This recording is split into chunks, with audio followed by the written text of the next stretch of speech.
Look who's here, there's the boy I'm mad about. Oh my dear, I'm Tom. I'm Rick. I'm Celine. And I'm Alexis. We have an interesting story for you all today. A young biology teacher named John Scopes was put on trial and even threatened to be pinched after he taught high school students about the theory of evolution. This took place in Dayton, Tennessee, a small city known for its anti-evolution law.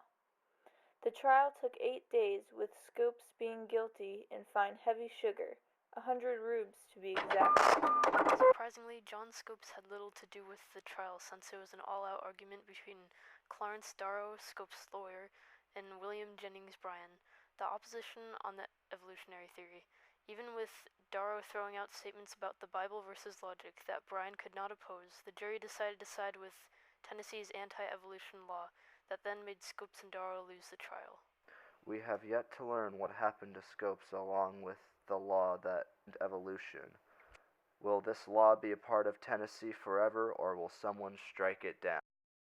Marcus Garvey has started this movement. He has been encouraging African Americans to return to Africa. He has spent a lot of scratch trying to promote this Back to Africa movement. He has even founded a steamship line called the Black Star Line to provide transportation to Africa. He has also founded the Negro Factories Corporation to encourage the economic independence of African Americans and a Universal Negro Improvement Association to help improve the lives of African Americans all throughout the United States.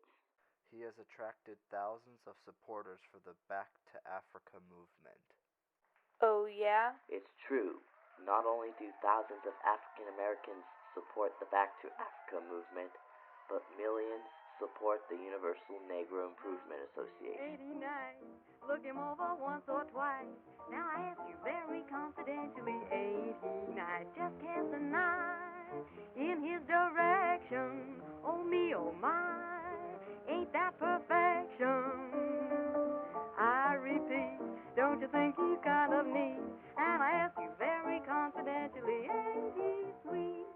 What a man, I'll say.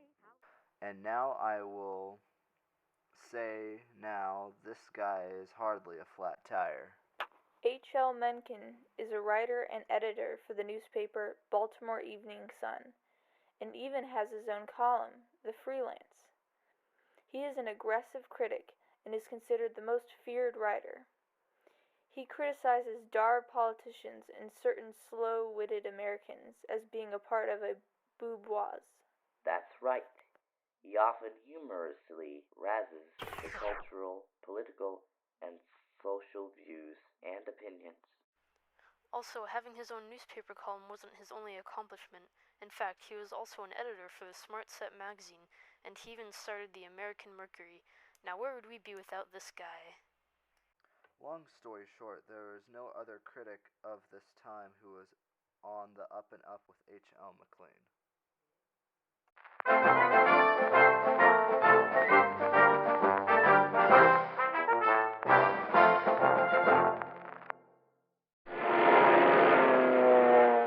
Hello everybody, it is Tom and I am broadcasting you live from Paris, and we're here with Charles Lindenberg, who has just made history. He is off his nuts. This man risked his life to fly across the Atlantic.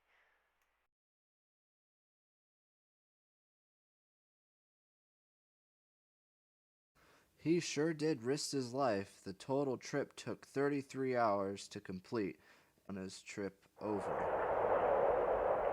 He's sure hard-boiled. The airplane he flew was very light and a single-engine plane. He surely is Darb. We cannot forget the other airmen who have contributed to the world of aviation. It was not too long ago that airplanes were made of wood and other lightweight materials. We are now able to use airplanes to quickly deliver mail and transport people. Now here it is. Coca-Cola, one of our finest sodas of this time. This Coca-Cola can make you jerk soda. It is a jitney, no heavy sugar, costs very little rubies. It will surely make you smile. Get this today for only 50 cents. Okay, that's all for today, folks. Until next time, remember, you heard it first on the Ritz Radio Show.